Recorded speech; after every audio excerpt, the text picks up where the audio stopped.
strap yourself in because one very strange thing has been happening over the last few months involving Jeff Bezos. Now, if you've never heard of Jeff Bezos, he's the man behind Amazon. He's also, I believe, the richest man in the world. However, something terrible happened to his phone. To explain that, we have Jeremy Kirk from Information Security Media Group and Ray Johnston, the science technology editor for the National Indigenous Television Network.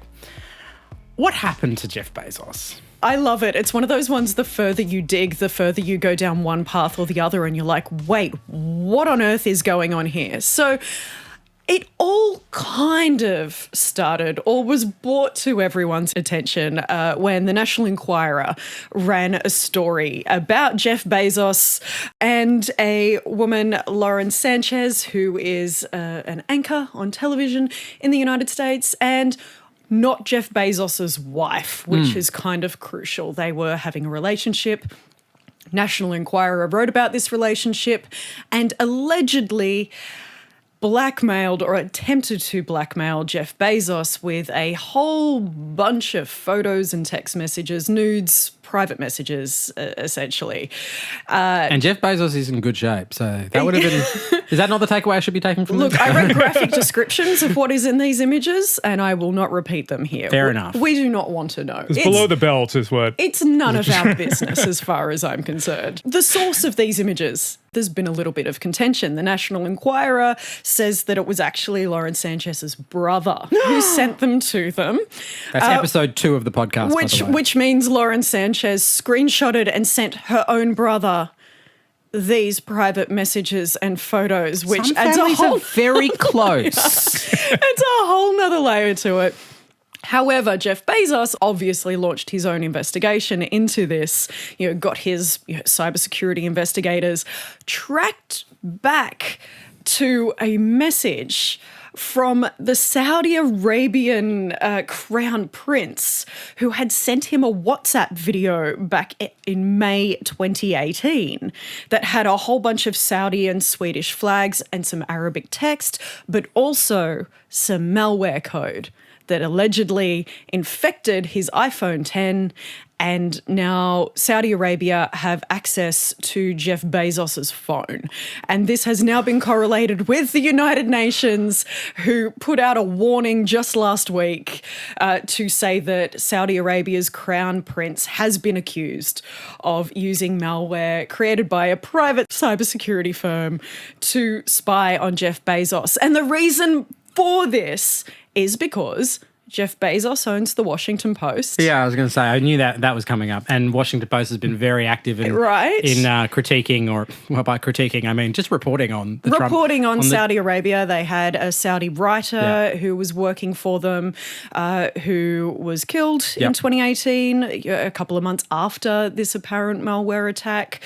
And that is the story of what is going on with Jeff Bezos' iPhone 10. But there's also a component here where, like, the National Enquirer has an unusual relationship with the Trump administration. Is there a component of that as well? Yeah, absolutely. Or am I they're friends of the Trump administration, and they're also kind of friends of Saudi Arabia, because the company that owns the National Enquirer, it's been reported that they were seeking funding from Saudi Arabia. Saudi Arabia has a lot of money to invest. And so there's a lot of things kind of going on in the background, and there's a lot of reasons why it is certainly plausible that Saudi Arabia would want to get inside his phone.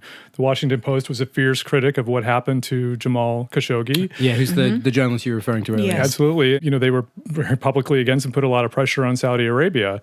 So to get inside his phone, it would be potentially valuable and plausible. So he commissioned this report, a forensic investigations company in Washington, D.C., that looked at his phone and then concluded that it was likely malware, this video that Ray was talking about. The report was leaked. Vice got a hold of it, published it, and the report said they didn't find any malware and just had medium to high confidence that it was malware. The computer security experts, including Alex Stamos, who was the former CSO, Chief Security Officer for Facebook, said, you could, in fact, analyze this video and figure out if there was malware in it. So why haven't they done it? And I think he tweeted something that was really concisely said it. It looks like they had the murder weapon but couldn't figure out how to test it. But the problem is when this is kind of leaked out and you're accusing the Crown Prince of Saudi Arabia of hacking your phone, you better be right, because this causes a lot of issues. So I guess time will tell. The report did leave it open that we're going to take it further and do some other things with the phone. So there still may be the chance to actually get to the core of, did they actually hack his phone, or was the source of all this material, in fact, Jeff Bezos' girlfriend, whose brother ended up with these pictures and texts. All I gave know them is to the we've been Inquirer. talking for 8 minutes and 20 seconds, and I know that there's at least a 15-part podcast in Jeff Bezos' phone. It's never going to be an Amazon Prime series. Might be on Audible. A Crown Prince hacks American billionaire's phone. Yeah. I mean, stepping back from it, it's like, wow, that is incredible. But also just like Jeff Bezos' girlfriend and the brother, like what was that childhood like? I don't understand. I can't imagine a reality in which I would send a blood relative text messages between my boyfriend and I. Like, that just doesn't make any sense. What I find slightly alarming is that the richest person in the world, and not just richest for some other random reason, richest because of the tech industry, can still have a vulnerable phone.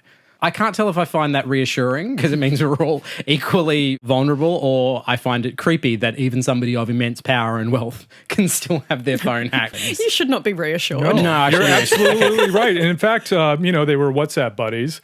And there was a vulnerability found in WhatsApp earlier this year where literally you just had to initiate a call. So I would just initiate a call to you. You didn't even have to answer and your phone was infected. And that's how powerful it was. So that meant any phone running WhatsApp in the world could have been infected by malware. Doesn't matter who has it. It's extremely powerful and these things happen. And there's no way to necessarily protect yourself from that kind of attack. There is lots more of this in the podcast of Download This Show. You can get it right now wherever you podcast. See you guys.